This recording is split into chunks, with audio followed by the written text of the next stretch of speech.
Et si je vous disais que tout ce que vous avez appris sur le pardon est un piège, une prison mentale conçue pour vous garder faible, réactif et enchaîné à des événements passés?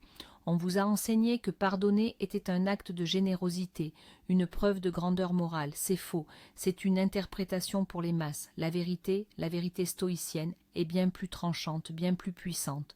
Le pardon n'est pas un cadeau que vous faites à celui qui vous a blessé, c'est une arme que vous utilisez pour vous libérer vous-même.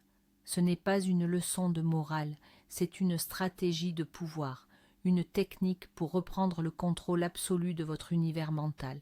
Très peu d'hommes comprennent cette distinction. Aujourd'hui, vous allez faire partie de cette minorité.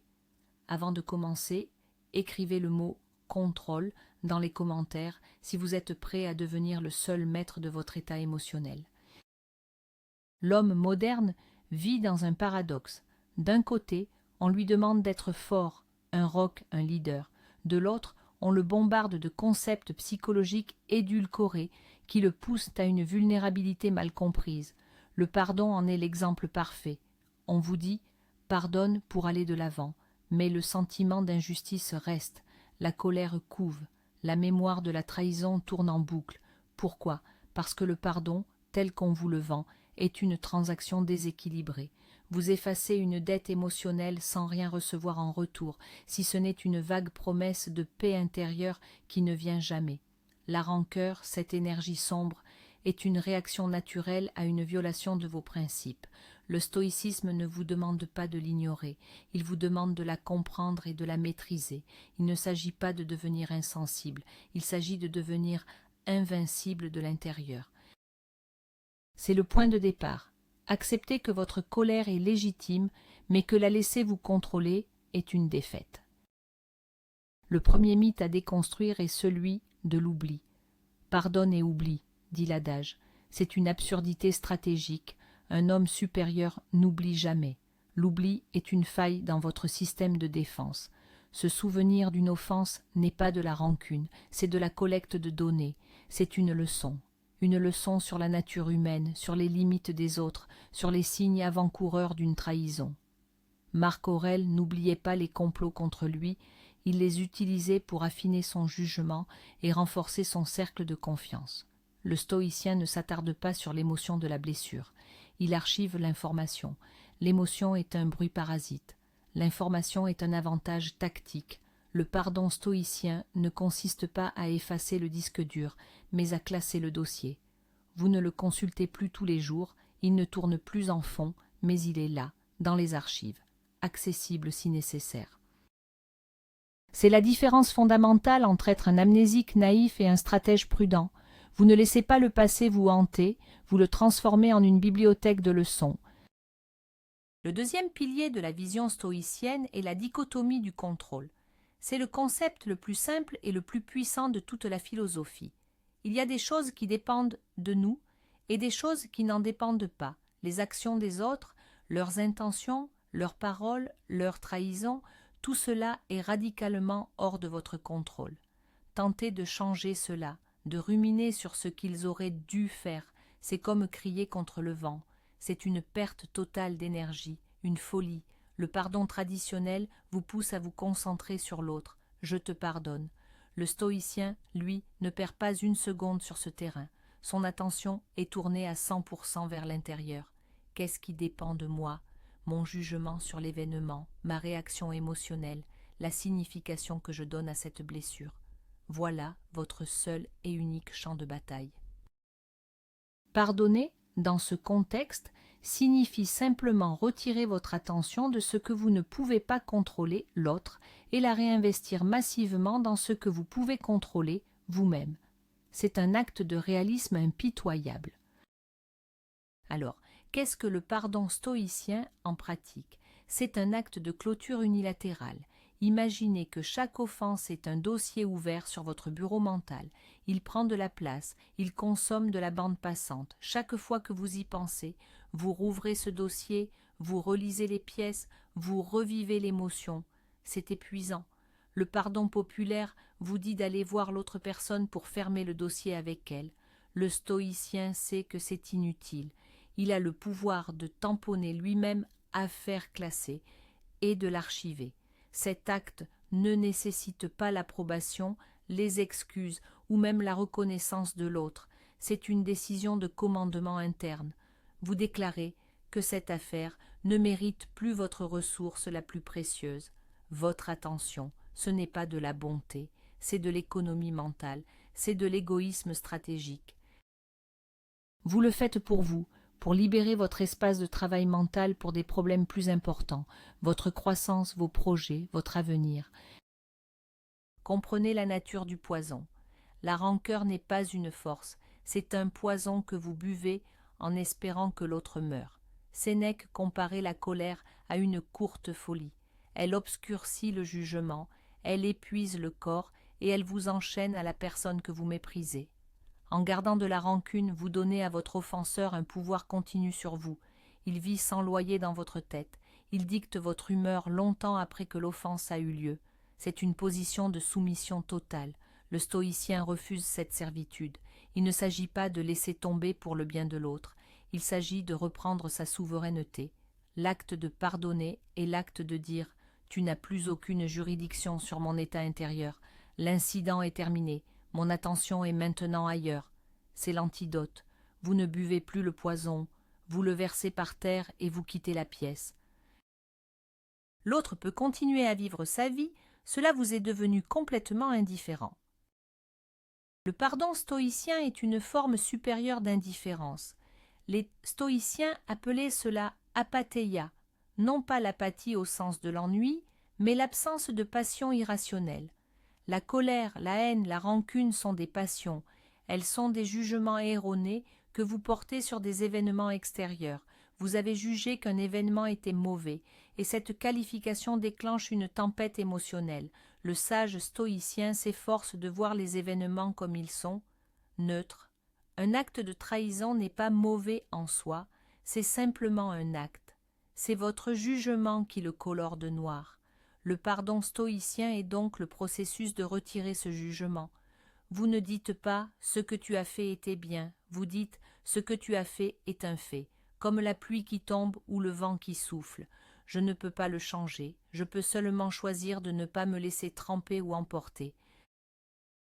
C'est atteindre un état où l'offense passée a autant d'impact émotionnel sur vous qu'un article de journal d'il y a 10 ans. C'est un fait archivé, sans charge émotionnelle. Redéfinissons la justice. Une grande partie de la difficulté à pardonner vient d'un désir de justice. Il doit payer pour ce qu'il a fait. Le stoïcisme offre une perspective radicale sur ce point. La vraie justice n'est pas la vengeance.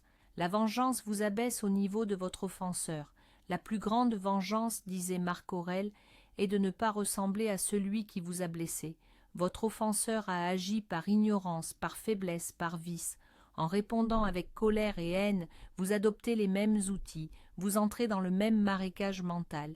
La justice stoïcienne, la seule qui compte, est de maintenir votre propre caractère intact. Votre victoire n'est pas de le voir souffrir. Votre victoire est de rester calme, rationnel et vertueux face à sa bassesse.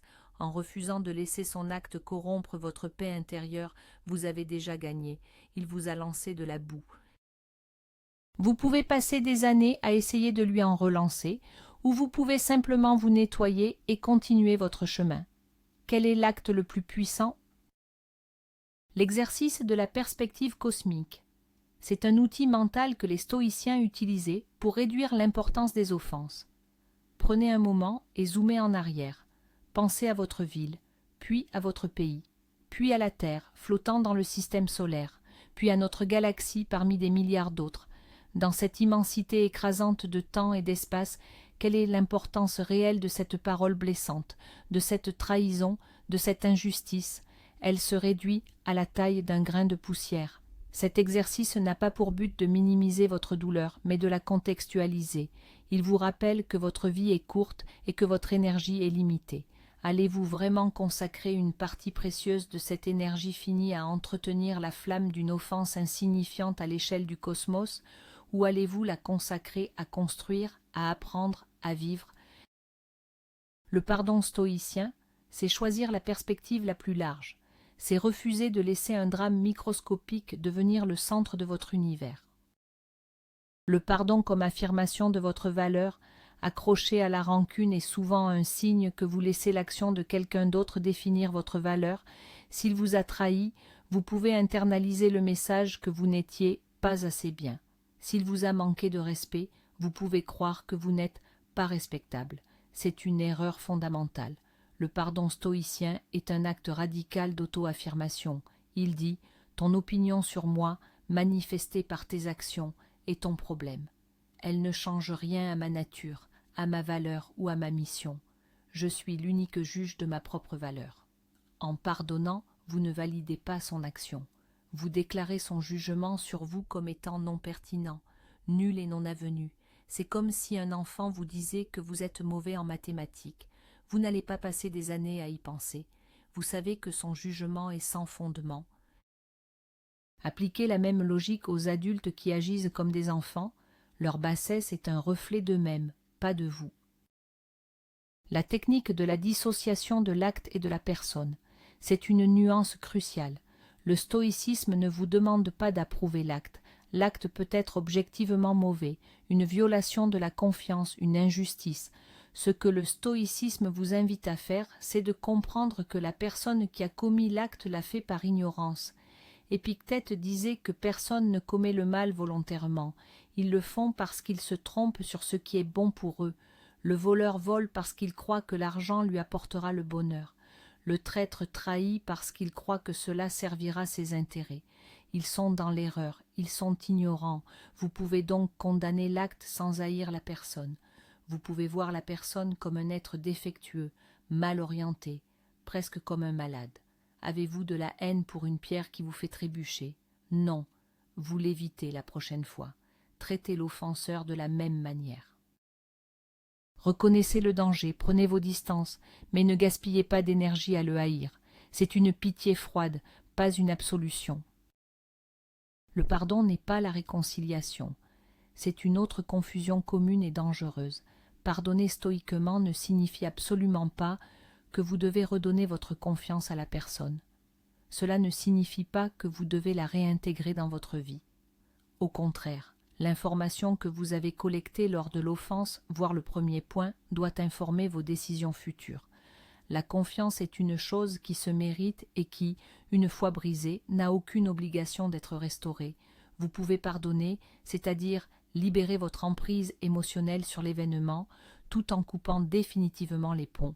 C'est l'acte le plus sain et le plus rationnel qui soit. Vous fermez le dossier émotionnel, le pardon, et vous fermez la porte physique et relationnelle, la prudence. Un homme fort ne donne pas une deuxième occasion à un serpent de le mordre.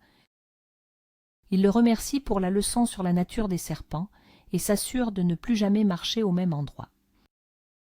La question du pourquoi moi, c'est le cri de la mentalité de victime. C'est une question qui vous maintient impuissant, car elle n'a pas de réponse satisfaisante. Le stoïcien remplace cette question inutile par une question puissante. Et maintenant? Pourquoi moi vous ancre dans le passé, et maintenant vous propulse vers l'avenir. L'offense a eu lieu, c'est un fait immuable, le temps ne reculera pas. Se lamenter est une perte de temps. La seule question qui importe est, étant donné cette nouvelle réalité, quelle est la prochaine action vertueuse, rationnelle et utile? C'est un changement de posture radical. Vous passez de victime passive à agent actif. L'événement n'est plus quelque chose qui vous est arrivé, c'est une nouvelle donnée sur le terrain que vous devez utiliser pour naviguer. Le pardon stoïcien est l'acceptation totale de cette nouvelle réalité et le pivot immédiat vers l'action. C'est la marque d'un leader, d'un homme qui prend les choses en main. L'offense comme un test de caractère. Le stoïcisme vous apprend à voir chaque obstacle, chaque insulte, chaque trahison, non pas comme une tragédie, mais comme une opportunité. C'est une occasion de pratiquer la vertu. C'est un sparring partner pour votre âme. Sans obstacle, comment pourriez-vous développer la patience? Sans injustice, comment pourriez-vous pratiquer le courage? Sans offense, comment pourriez-vous exercer la maîtrise de soi?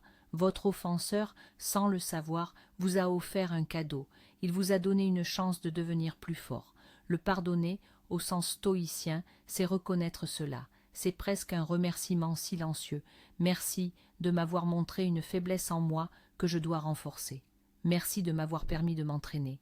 Cette perspective transforme complètement la dynamique. Vous n'êtes plus une victime. Vous êtes un athlète de l'âme et chaque épreuve est une session d'entraînement. C'est une vision du monde accessible seulement à une élite mentale. Le pardon comme un acte d'hygiène mentale. Imaginez votre esprit comme une maison. Chaque rancune que vous gardez est un sac d'ordures que vous laissez dans le salon. Au début, c'est juste un sac, mais avec le temps, il commence à sentir. Il attire la vermine, il pourrit et contamine tout le reste de la pièce. Bientôt, votre maison entière devient invivable. Vous ne pouvez plus penser clairement, vous ne pouvez plus vous reposer. La rancune fonctionne exactement de la même manière. Elle contamine vos autres pensées, vos relations, votre capacité à ressentir de la joie. Le pardon stoïcien est l'acte de sortir les poubelles. Vous ne le faites pas pour les poubelles, vous le faites pour vous, pour pouvoir vivre dans un espace propre et clair. C'est un entretien régulier, c'est une nécessité, pas un luxe. Un homme qui laisse la rancœur s'accumuler dans son esprit est comme un homme qui vit au milieu de ses propres détritus. Il perd tout respect de lui-même. La fausse force de la rancune. Certains hommes croient que garder rancune est un signe de force. Je n'oublie jamais, je ne pardonne jamais. Ils pensent que c'est une preuve de caractère, une armure. En réalité, c'est une prison. C'est une confession que quelqu'un d'autre a un contrôle permanent sur leur état émotionnel. La véritable force n'est pas de porter le fardeau de la haine pendant des années. La véritable force est d'être capable de le déposer quand vous le décidez. La force, c'est la liberté. La liberté de ne pas être affecté, la capacité de voir l'offenseur et de ne rien ressentir, ni colère, ni haine, juste une neutralité froide. C'est ça le pouvoir. L'homme qui crie sa haine est un esclave de ses émotions. L'homme qui observe en silence et continue son chemin est un roi dans sa propre citadelle intérieure. Ne confondez jamais le bruit de la colère avec la musique de la force. Le rôle de l'empathie rationnelle. Attention, il ne s'agit pas de l'empathie émotionnelle où vous ressentez la douleur de l'autre. Il s'agit d'une empathie stratégique, intellectuelle. Essayez de comprendre, non pas pour excuser, mais pour analyser la position de votre offenseur. Qu'est-ce qui, dans son histoire, sa vision du monde, ses peurs, l'a conduit à agir ainsi? Souvent, vous découvrirez un mélange de faiblesse, d'ignorance et d'insécurité. Cet exercice a un double objectif. Premièrement, il dépersonnalise l'attaque. Il ne s'agissait pas vraiment de vous. Il s'agissait d'eux et de leurs propres démons. Deuxièmement, il vous donne un sentiment de supériorité calme. Vous comprenez leur mécanisme interne, ce qui vous place dans une position de force. C'est comme un grand maître aux échecs qui comprend la mauvaise stratégie de son adversaire. Il n'a pas de haine, juste une compréhension froide de l'erreur commise. Cette compréhension est une clé pour atteindre l'indifférence. Le pardon à soi-même, c'est souvent l'étape la plus difficile. Après avoir été blessé, beaucoup d'hommes se blâment. Comment ai-je pu être aussi stupide? J'aurais dû voir les signes. Cette auto-flagellation est aussi inutile que la rancune envers l'autre. C'est une autre perte d'énergie. Appliquez les mêmes principes stoïciens à vous-même. Au moment où vous avez pris la décision, vous avez agi avec les informations et la sagesse que vous aviez. C'était la meilleure version de vous-même à ce moment-là. Vous ne pouviez pas agir différemment. Maintenant, vous avez de nouvelles informations. La stupidité passée est devenue la sagesse présente. Pardonnez-vous, non pas en effaçant l'erreur, mais en l'intégrant comme une leçon capitale. Je me pardonne d'avoir été ignorant et je remercie cette expérience de m'avoir rendu plus sage. C'est un acte d'acceptation radicale de votre propre parcours. Sans ces erreurs, vous ne seriez pas l'homme plus fort que vous êtes aujourd'hui. Le pardon comme libération d'énergie créatrice. Pensez à votre attention et à votre énergie mentale comme à une quantité finie de carburant. Chaque jour, vous avez un réservoir plein. Chaque minute passée à ruminer une vieille blessure est une fuite dans ce réservoir.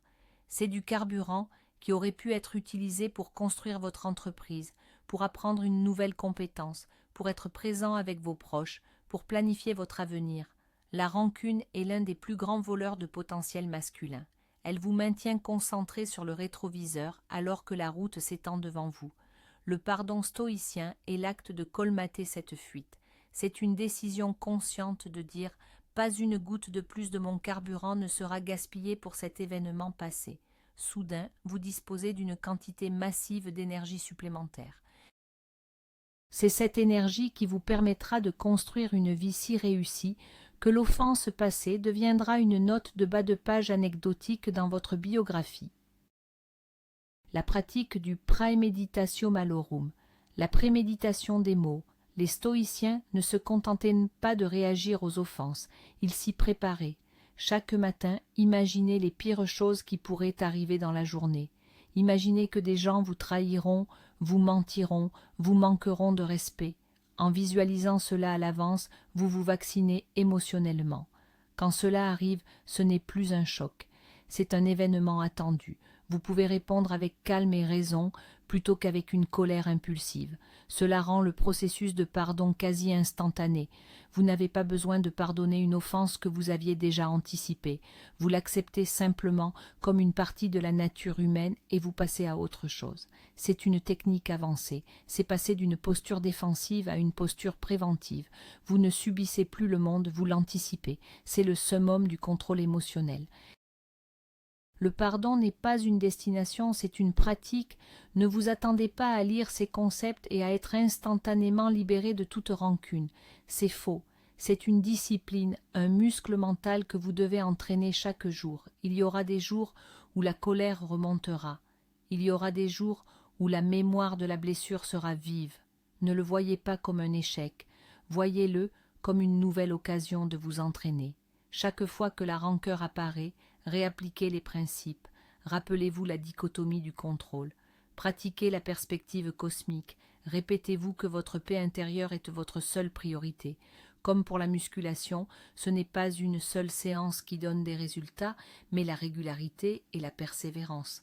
Le stoïcisme n'est pas une pilule magique, c'est un système d'exploitation mentale que vous installez et mettez à jour par une pratique constante. C'est le travail d'une vie. Finalement, le but ultime n'est pas le pardon, mais l'invulnérabilité.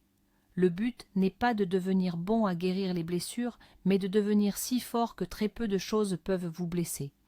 Quand votre estime de vous-même est entièrement interne, quand votre tranquillité ne dépend d'aucun facteur extérieur, les actions des autres perdent leur pouvoir. Leurs insultes deviennent du bruit. Leurs trahisons deviennent de simples changements de circonstances auxquels vous vous adaptez. Vous atteignez un état que les stoïciens appelaient la citadelle intérieure, une forteresse mentale que rien ni personne ne peut pénétrer. Le pardon devient alors un concept presque obsolète, car l'offense ne peut même plus prendre racine. C'est le niveau supérieur, c'est l'objectif final. Ne pas pardonner parce que vous le devez, mais parce que vous ne pouvez même plus être offensé. C'est la liberté absolue, c'est le pouvoir ultime. La vérité est donc là, dépouillé de tout sentimentalisme. Le pardon stoïcien n'est pas un acte de faiblesse envers l'autre, mais un acte de pouvoir absolu sur soi-même. C'est la décision stratégique de ne plus allouer aucune de vos précieuses ressources mentales à un passé que vous ne pouvez changer. C'est la lame qui coupe les chaînes de la rancœur. C'est la clé qui ferme la porte au poison émotionnel. La seule chose que vous devez retenir de cette heure passée ensemble est celle-ci. Votre paix intérieure est non négociable. Elle est la forteresse que personne ne peut conquérir à moins que vous ne lui donniez les clés. Ne donnez jamais les clés. Merci d'avoir investi ce temps dans votre propre force. Si cette vision résonne en vous, abonnez-vous pour rejoindre le cercle de ceux qui choisissent la maîtrise plutôt que la soumission. Appuyez sur le pouce si vous avez trouvé de la valeur. Et maintenant, une question pour vous. Quelle est la première chaîne que vous allez briser après avoir vu cette vidéo ?